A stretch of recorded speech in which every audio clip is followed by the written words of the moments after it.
Warning. You are now tuned in to 7 Mile Radio. ASD Production. 7 Mile Radio. What is going on, everybody? We are live on the air, and this is a very, very, very special show that we're coming with you with tonight. We have Alexandria Taylor, a good sister of mine who is running for the U.S. Senate. You've been seeing her, this blog that I wrote up about her on the website and sharing her page and actually inviting you all to her page so y'all can get to know her and see the things that she's posting, the things that she's about, and as far as running her campaign. So how are you doing today, sister? Doing well. Thank you so much for having me. Thank you for coming. Thank you for coming. I've been looking forward for this to this for a while. And you know, it's not too often that I have politicians come to the platform. You know what I mean? And we need more of that because there's a lot of conversations that need to be had directly with you with the people, right? It's a lot of times we have politicians that are just career politicians that get in there and they don't really interact with the people that they are trying to get, votes from and all that, right? And not only that, we have a lot of politicians that are in office and in position and pushing policies and things that are not for the people that they represent. You know what I mean? So, we have a topic today that has been, I've heard it a few times as far as just the narrative of it, right? As far as the black people and how we are just kind of programmed to vote Democrat, right? Yes. And it almost raised the question, like, are we voting Democrat just because we're black? Right. You know what I mean? So we're here to talk with you about that today, sister, as you, kick off your campaign for U.S. Senate and the Republican Party, correct? Yes, that is correct. So we officially announced on Tuesday, June 6th, downtown Detroit. And so it was important for me to kick it off downtown Detroit.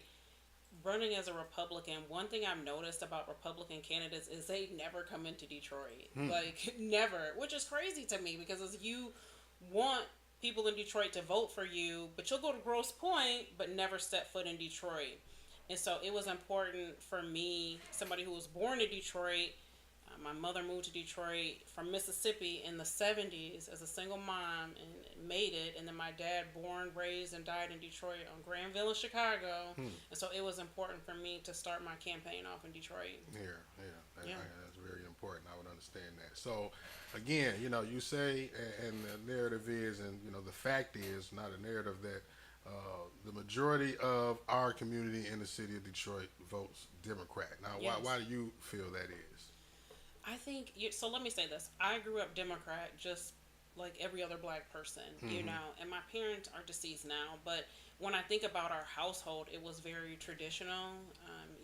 My mother, I definitely wouldn't consider her like very liberal, but I just think we're indoctrinated to be Democrat. Like I've talked to so many people during this race, like Pakistani, Yemeni, just people from different cultures, and I always ask that question. I was like, why are you Democrat? And they told me when we came to this country, that's what they told us. That's what they told us. Yes, and so I think, for black people, the Democratic Party has like a stronghold on the black community, and the origins of it, I think, go back to probably, around the 70s, 60s, 70s, but just associating the Democratic Party with the party of diversity and like inclusion, because you hear that a lot now. Diversity, that's what they run and push their campaign on. Yes, right? Diversity, equity, inclusion. And so I think, that you have generations of black people that think like, okay, the Democratic Party is the party of diversity, which, let me say this, when you go to events with Democrats, it is a lot of black people. Right. So, that is a fact. Because they pander to us. They do. They promote to us. So. They do. And so, when I ran for office for the first time in 2018, of course I ran as a Democrat. Like, it was a no-brainer. Like, I'm not running Republican. And I lost that race, and then I got involved in a party, like, at a deeper level. And I saw it for myself. Just my eyes were open. I said, you're pandering to the black community. You only come around during election season. And I said this at an event a couple weeks ago. It's like, you come to our events, you eat a piece of chicken, and I'm serious. I have seen it all. And it's like, you expect to get our vote. It's like, you think we're that simple. And so that was it for me. I just said, I said enough is enough. And even though I was hesitant at first about joining the Republican Party, because I'm just like, it's all white people over there. Right. But I just couldn't do it anymore with the Democrats. Just couldn't. So policy wise, Democrats versus the Republicans, as far as what they represent nowadays, what parts of the Republican Party do you feel like represent more of your views versus the Democratic Party? So I'm definitely a fan of smaller government, but the biggest thing for me as a parent is the alphabet agenda. So let me just so that's overarching why I just can't do it. Yeah. Like girls sports are for girls. Boys sports are for boys. Girl Scouts is for girls. And so this Man. whole thing of trying to erase gender, Gretchen that came out talking about it's not mother, it's birthing parent. And I just Wow. this is ridiculous. And so this indoctrination with She our said children, that? she said that birthing parent. It's not mother. A woman Right. said this. Yes, is birthing parent. And so I can't with the indoctrination. I can't with the sports, with Girl Scouts, with gender neutral bathrooms in elementary. And let me say this. That was Whatever a fully grown person wants to do is none of my business. So a fully grown person wants to go and change their gender, whatever they think they can do, that is none of my business. But when you talk about kids in the schools and you're teaching this and then you're saying a kid can change their gender irrespective of what the parent wants, I have a problem with that.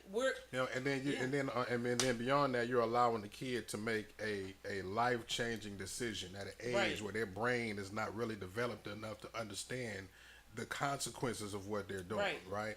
And when you versus that on the flip side of crime, right, where if a kid that age commits a crime, again, a life-altering situation, right? Yes, right? Yes. You have to determine whether you try this kid, just this person as a child or an adult, right? Yes. Right. I made that argument because it's like you can't sentence juveniles to life in prison without parole. You know that, so that's what you're talking about.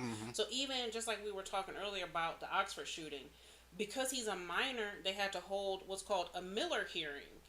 And so Miller v. Alabama, says you cannot sentence juveniles to life in prison without parole. It's unconstitutional because of just what you said. Their brains are not fully developed, which I fully support as an attorney. I fully support. But if that's true, then how are we allowing them to change their gender? How? And then are we going to talk about how the rate of suicide, right, amongst the transgender community who've actually committed to, I would say, mutilating themselves, right? And then having a change of heart, realizing that this was not the thing. So these are, and they don't talk about that. That is not, the highest rate of suicide is transgenders, and that is the reason why. Yes. And this is a grown person. Yes. You want to allow a child to do this? Right. I've heard the stories, and I saw one on YouTube. It was a lady who had, transitioned to a boy, but then later in her life decided she wanted to go back, and she said she's sterilized. She could never have children, and she regretted the decision. See, the thing is that I'm 42, in our day, if a girl was boyish, she was a tomboy. But nowadays, it's like if you have a tomboy, they're pushing you. They're pushing to be, it. They're like, well, maybe you're a boy. You're a boy really, on the inside. And let me tell you this: like, we had an event at the church last week, and this girl who's a camp counselor came up to me, and she said, "Have you heard of furries?" And I had never heard of that. So now they have kids who identify as animals. So she said in some of these schools, the furries identify as cats, and then they have kitty litter where the kids are going to the bathroom in the kitty litter. So that's what I'm saying. This is the Democrat. This is the agenda they're pushing, and it has no end. But you know what? I said, if you can't beat them, join them, right? Because I've heard a couple of different situations like that, such as trans age, right? People who are grown and they identify with being babies. So or trans-able, right? People who are able-bodied just like me and you, but they identify with being handicapped. So they got handicap stickers, they got wheelchairs, and they have people that push them around. And we don't even talk about Rachel Dozier, Oh right? my goodness, I remember that shit. Transracial, right? Transracial, yes. So how about this? And I got banned on 30 days for Facebook for saying this, but I said, you know what? How about since we can't beat them, join them? I'm trans financial. Right. I was born in the wrong tax bracket, right? So when I Right. go into the bank with my $100 check, then I want you to put the other 10 zeros on it and Right. give me my $1 billion like I'm supposed. But they look at you like you crazy. Probably call the police on you. Man, So that's but- what it's just like. But you're following it to its logical end. Like it's like if this is okay, then that should be okay too. But they don't. If you go in there like, well, I identify as a white man, they're gonna be looking at you like you're crazy. Like you crazy, And so it's too much for me. Yeah. I couldn't do it. Yeah, and it was a story that I heard about some school, middle school. It was either middle or elementary school that was teaching anal sex in their sex ed class. Like why do kids need to? And yeah, after that, Even with the sex ed, I remember when I was in like 5th grade, we had sex ed. Sex ed, they separated the boys and the girls. For the girls, it was about getting your period and you got a pad. Now, it's so perverted. It's teaching right? penetration. Exactly. Yeah. It's just like, what happened to this? But again, all of and this. Then I've heard people argue, oh, well, kids that age are having sex. You ever think about it that kids that age are having sex because you're introducing it to them that age? And you're making it seem like it's okay, for essentially a child. And the other thing is, too, even with the gender, again, I'm thinking as a criminal defense attorney, if you have a client who has had sex with a 12-year-old, he's going to say, well, she can choose her gender. She can consent to sex, which is an argument. That is a legal argument. Like, if you can consent to change your gender, you can consent to sex. And that's why they're pushing it, right? There's a group called the Minor Attracted People. Attracted, right? Yes. So demonic. Who are basically pushing for, a pedophilia to be a sexual preference. Yeah. And these are the type of things that we'll see more of under the Democratic Party, because that's the right. That's why I say that's just a fact. So I'm not bashing the Democratic Party because I spent majority of my life in the party, but these are just facts. Like, this is the direction of the party. And I said to somebody the other day, when I was younger, you remember Ellen, who had the talk show? Mm-hmm. Well, she used to have a sitcom. I don't know if you remember. Yeah, I do. But when she came out, they canceled her show because you remember evening TV was considered wholesome. So when she came out as gay, is that why? That's why. Yeah, that's why her sitcom was canceled. So when she came out, so it's like, look at how far we've come, to where now you have the alphabet agenda in cartoons, Disney, so it's like the Democratic Party has pushed this agenda, and what is the end to this? Like, I honestly would have never thought I'd see the day in my lifetime where you're saying that kids can change their gender. Like, I could have never wrapped my head around that. And so I just couldn't do it. It's like you're destroying families because you're taking away the decision of a parent, saying, doesn't matter what you say, parents. Some states are trying to say it's like child abuse. If your child wants to change their gender and you oppose it, they're calling child services, basically saying you're abusing your kid, like mental abuse. So and I argue that if my son, right, at the age where he was, right, 3 or 4, and he was a big fan of Paw Patrol, right? Yeah. If he came to me and he told me that he identified as a puppy, yeah. would it be my job now to cultivate that and walk him out of the house with a leash around his neck and feed him out of a doggy bowl? Right. You know what I mean? And so would that be considered abuse? No. But allowing him right to so if I don't allow him to do it, it's abuse. It's abuse. Yes.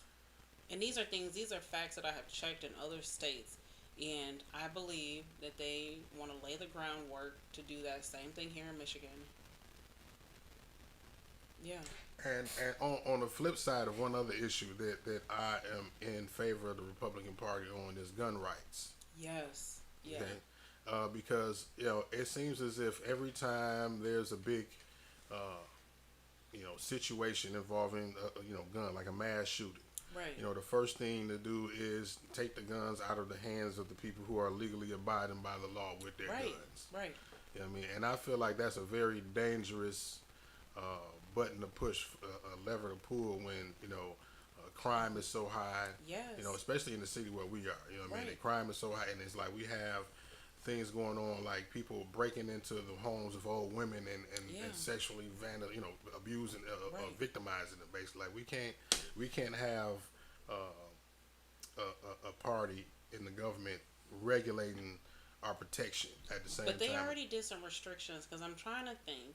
After the Michigan State shooting, I believe, they did something in Lansing, because now the Democrats have control of everything, So the governor, the House, and the Senate are all, Democrat. And so they did something after that Michigan State shooting. And then I know the congresswoman who's running for this seat, who the Democrats want to get this seat, has put forth a bill to do the waiting period to purchase a gun.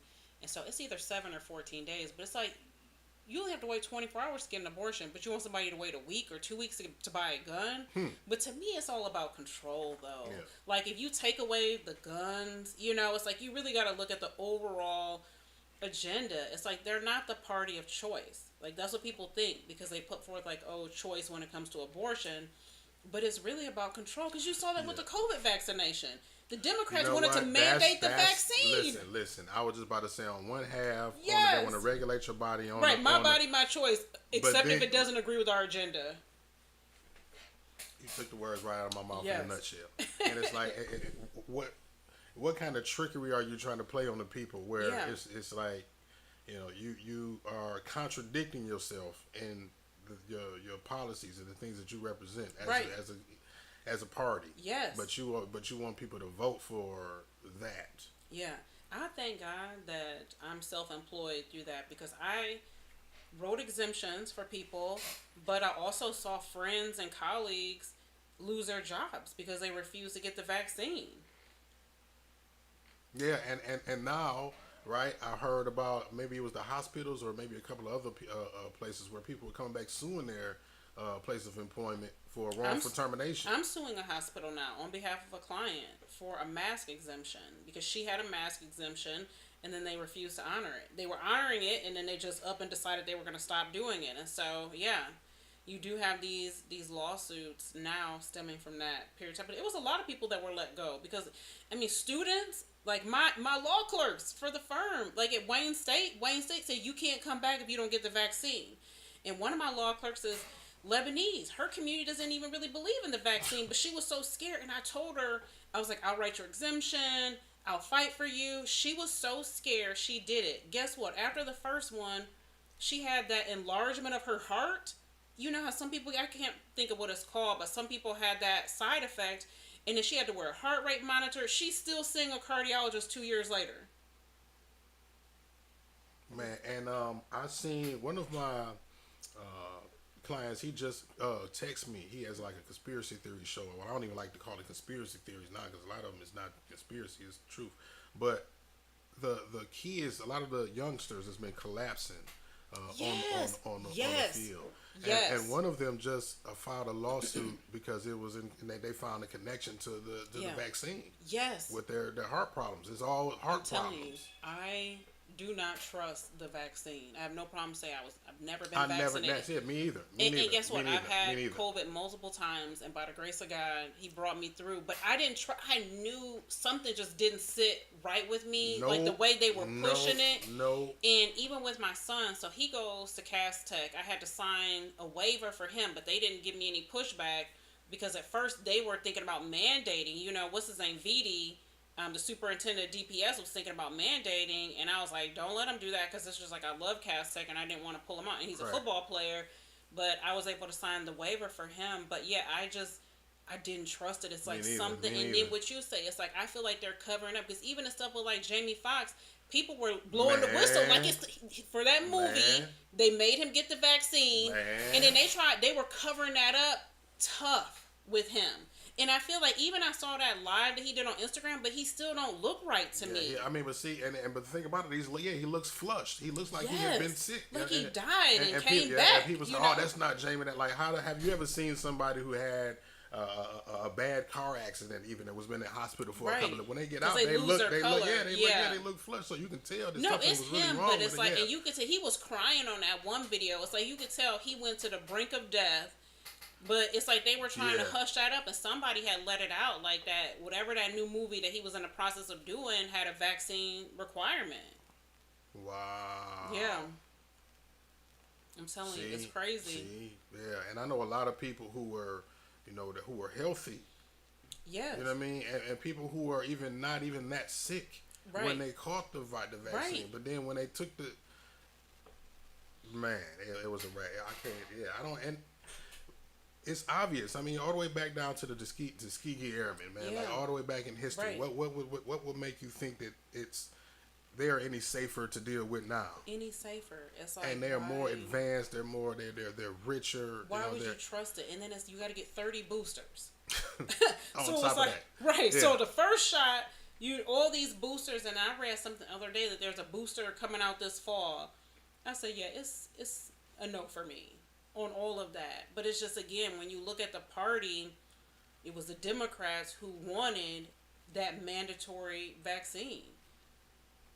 And so it's just, and people died, and then that made it yeah. real, right? Now Yeah. you can't talk about, oh, the virus is fake and it was man-made, Yeah. because now that's a disrespect for the people that that are alive, that lost people. Now, Yeah. And I lost people too. I don't know the origins. I mean, I don't know if we'll ever know where COVID came from and we could trust it. But at the end of the day, I definitely was not trusting any type of vaccination. But I had no judgment on anybody who wanted to get it. No, I so mean, that's the thing. It should be your choice. And so if you choose to get it, you're an adult. If you choose to get it for your kids, you're a parent. That's none of my business. But forcing it upon us, that's what I had a problem with. after we just had that discussion about abortion, Yeah. it was crazy. And they justify that. It's like, make it make sense to me. Either be one way or the other. But that's what I just don't respect. and that's what I hate. And that's what was hitting me. Like, this party is contradicting itself right now. Like, you want us to do it or you won't. Well, when it's convenient for you is when you want us to do it. But let me say this. I'm not saying also that the Republicans are perfect. Most definitely. And so, that was kind of going to say because I want people to know that. It's like, I'm not saying that the Republicans have everything right. Because let me be honest. There's some people that's real racist on this side, But when you look at the overarching platform, it aligns more with my beliefs as far as like preserving the family unit, and particularly like the black family unit. It's like, if you look at our communities, I say this all the time, everything flows from the family. So we can't have strong communities without strong families. And that's why even just in my family law practice, 80% of my family law clients are men. Why? Because as a woman, I believe in the role of a father is vitally important. So even if two people aren't together, I'm going to fight for a dad to be in his kid's life. So it's that important to me. And so when you look at some of these democratic policies that have long-standing roots, like even, Section 8, I understand it has some benefits, but at the end of the day, it keeps men out of the home. Right. And so you have families, so it's like it has to be another way. It's like these policies have, to me, devastated our community and led to just all single parent, homes. There's a lot of them, some of them, especially, what you just spoke on, Section 8, it's like a loophole in it that allows, the person that's benefiting to use it as leverage now, Yeah. To keep the person out. You know what I mean? Right. And so I'm not for that. I want to see strong black families to have strong black communities. And it's like, well, how do we get there? Like, what can we do to empower our community? And so I'm for having these discussions. Like, we need to have these discussions. How can we put back together the black family? Like, what are the issues? I feel like what you are doing, not only as a family lawyer, but as a black woman in family law, is very powerful. I mean, because when you think about the conversations it's had about the black community and the problems that plague us, right, at the central nucleus of 99% of them is like the absence of the black man in the family is a problem, right? Yes. Is the reason why that's so why wouldn't the solution to those problems be the presence of a black man? The presence of a black dad in the household, right? So that's why I commend you, and I appreciate everything that you do for me and our community and pushing for that, because it's very important. It's everything. Like, that's the key to most of these issues in our community. Like, let's keep it real. And even as somebody myself that co-parents with a black father, you know, the last thing I would do, and I can sit here and say I have never taken him to court, never done anything, because the last thing I want to do is interfere with your relationship with your kids. And because of that, I think we have a very atypical co-parenting relationship. Like, Right. we're going on family vacation together when my son graduates. You know, we all do things together. But again, it's like I see the bigger picture. You know, so if I want our two healthy black children to have healthy relationships one day, then they need to see a healthy relationship between their dad and I, even if we're not together. And so that's why I do that even just in my practice, because like you say, you have to have black fathers. Like, even if you're not together, they need to be in the lives of their children. But really, we need them in the homes if Yeah. possible. You Yeah. know, we need Yeah. to start talking about that, like black families. Like, let's bring back black families. As opposed to, you know, I hate so much the conversation of who brings what to the table. Oh, I cannot. 'Cause That's a new age type thing. that is just cold Yeah. word to me for what do you have that I can get out of you. Right, but that's, I mean, a lot of that stuff I feel like comes from our music. You Yeah, know? it most definitely mean, does. It most definitely does. Music that- and media. Music Do you and see media. this video people have been sharing on Facebook yesterday with these Uh-oh. two girls? Yeah, Suki Yeah. and Red. Yeah, I know you're talking about. Yeah. Okay, are they local? No, they're not local. But see.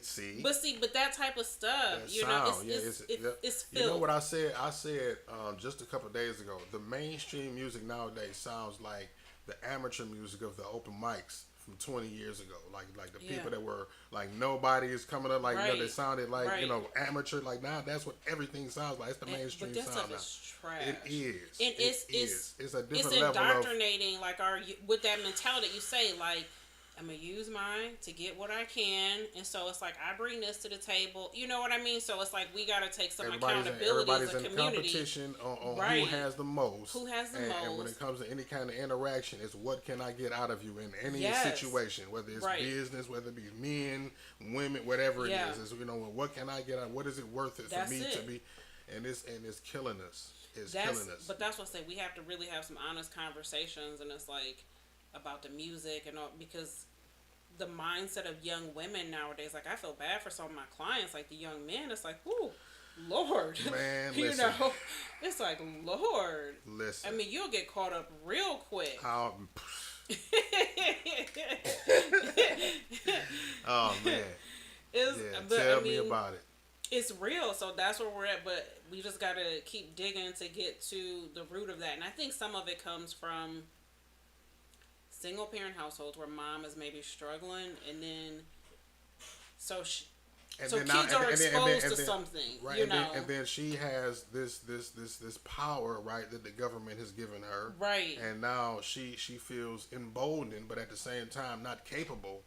Right. So like it's like I don't need that's where the I don't need a man come in, because Well, I don't need, but at the same right. time I do. Same time, but that's what I was talking about with my team. The masculinization of black women, how some black women are very like masculine, and so. But I get some situations. It's like you're providing, you're holding the household down, you're doing everything, but then the difficulty is like a man doesn't want a masculine woman, you know. And so it's like, what's the solution to that? It's like, yeah, I get. It's like you're struggling, you're doing everything. You may be upset because the dad's not involved, or maybe he's not helping. And then that builds up like these walls and this anger. And so it's just like, how do you get around that? Reflection, accountability, Yeah. looking in the mirror and realizing Yeah. what it is that you did to contribute Right. to it, right? For Right. one, that's part of it. That's part you of know, it. And you know, stop pointing the finger. I guess that's the same thing. Pointing the Yeah. finger at everybody else as far as, again, people may have wronged you, but what did you do to allow yourself to Right. be wronged? Right.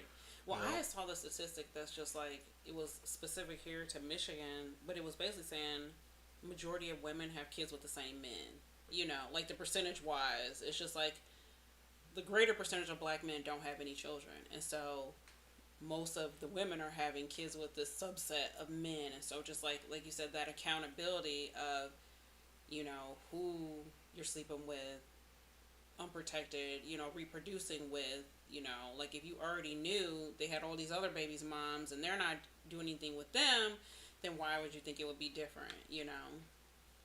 Pretty much. Yeah. Pretty much. Yeah, but then, again, it goes back to, I would say, back to the programming that we get from TV, music, Yeah. movies, and how we are brainwashed by, the things that we see and fall into those traps Yeah. so easily. You know what I mean? Yeah.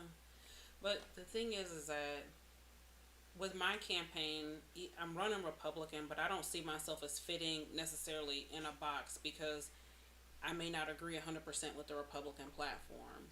And, I'm going to put forth policies that I believe will build and uplift our community. Financial literacy. I was telling somebody this, like, I have a lot of guy clients who work at the plant. They make over $100,000 a year and they live like they're in poverty. That's financial literacy. Because you're bringing the money is coming in the household. Right. Like I see their check stuff. Right, Like you're right, bringing, you're making good money. Right. And then some of these are two income households. Like they have a significant other, but they live. And so, teaching our community like how to build wealth, invest in real estate. Do these things. And while we're teaching elementary school students sex ed, right, and how to penetrate alienly, we need to be Right. teaching them about credit. Right, Credit. how to build wealth and being an entrepreneur, even starting your own business. But that's it's too much like that's not the information that they want us to have anyway. Right, you go too far, you go out far out there, and you see. But you know what? I'm gonna say this: like I am really impressed with the curriculum at Cass, but I do understand it's an examination school, so I don't know what like the public schools are like in Detroit. But I will say Cass and Renaissance too, because I was a mock trial coach at Renaissance. They do a great job at putting forth like programs, different ones. You want to be an actor, dancer, journalist, lawyer. They teach about like all of these different, like I kind of was blown away. They had a tour the other day, and when my son started, it was during COVID, so we couldn't go in the building, but my daughter's starting, and so we had a tour, and I kind of was blown away. But again, that's just one school in Detroit. Right. So, and then that's maybe what it looks like on the surface, like how I want to say engaging is the program actually for the kids once they actually get in it. Once they're actually in there, which is true. So what are they really getting out of it? Because it's funny that you say that, because I was just interviewing a student at Cass Tech who wanted me to do a story on her and the neglect that she was receiving from Cass Tech. Yeah, because she has what is it called? I forget the clinical name, but junior arthritis is what she has. So she struggles from not being able to make it to school a lot. You know what I mean? And the administrators really do nothing to help her as far as keeping her up on the schoolwork and stuff like that. And she actually suggested that some of the programs that they have up there, like I just said, is that they look good on paper, but they don't really have. Not really. And yeah. she was actually going to Smoke come over and here. mirrors. Yeah, she was actually She actually wanted me to train her in media and journalism and media production, because it was more so like book theory. It's no hands-on, right? It's just really that side of it. So she really wanted to learn how to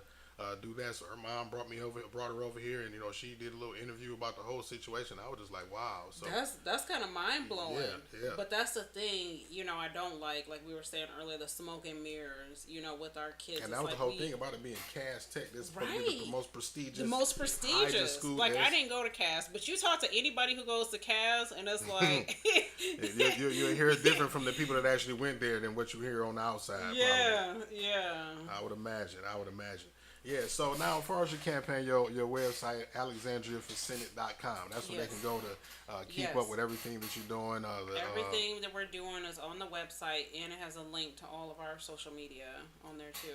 So what kind of functions will you be at in the near future that people can come and rub shoulders with you, ask questions, and see your face and stuff like that? So we are in the midst of planning something for the fall because right now I've literally been traveling the state. So I was in Sault Ste. Marie this weekend. Way up there. When I say way, I've never been across the bridge.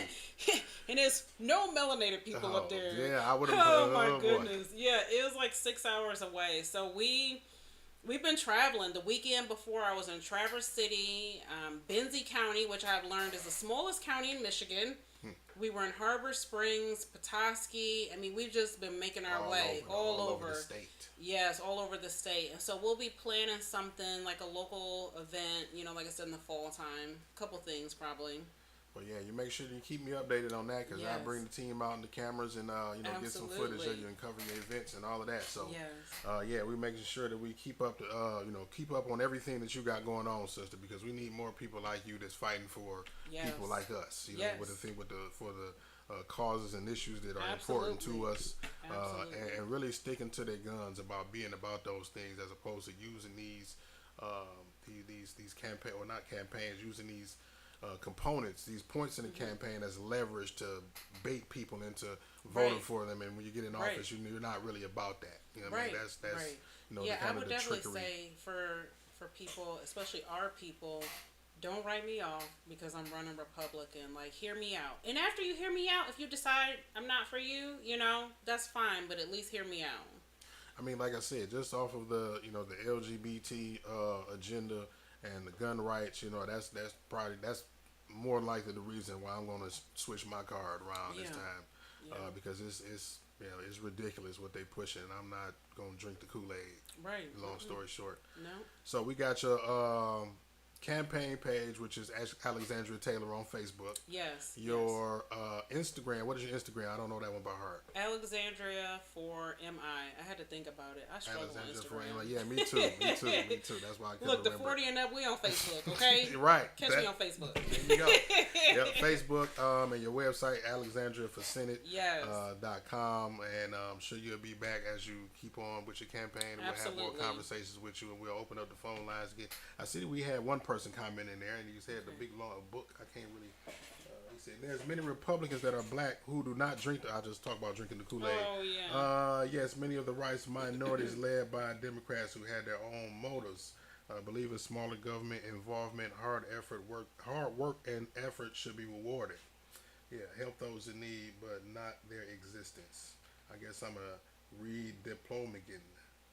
I guess he mixing Democrat and Republican, But go ahead, everybody that's tuned in right now. If you're tuning in right now live or later on after the show is published, go to the website and learn more about this sister. I'll be sharing more information about her and her campaign throughout the next couple of weeks and months as we raise awareness about this sister and get her into office. I'm a speaker into existence already, so we're about to get this sister in office so we can implement some change around here in this, and especially in our community. So I appreciate you coming, sister, once again, and making time out of your day to come over here and chat with us, and looking forward to the next time we can talk. Yes, thank you. All right, sister, we out of here. Sub My Radio. Y'all have a good one.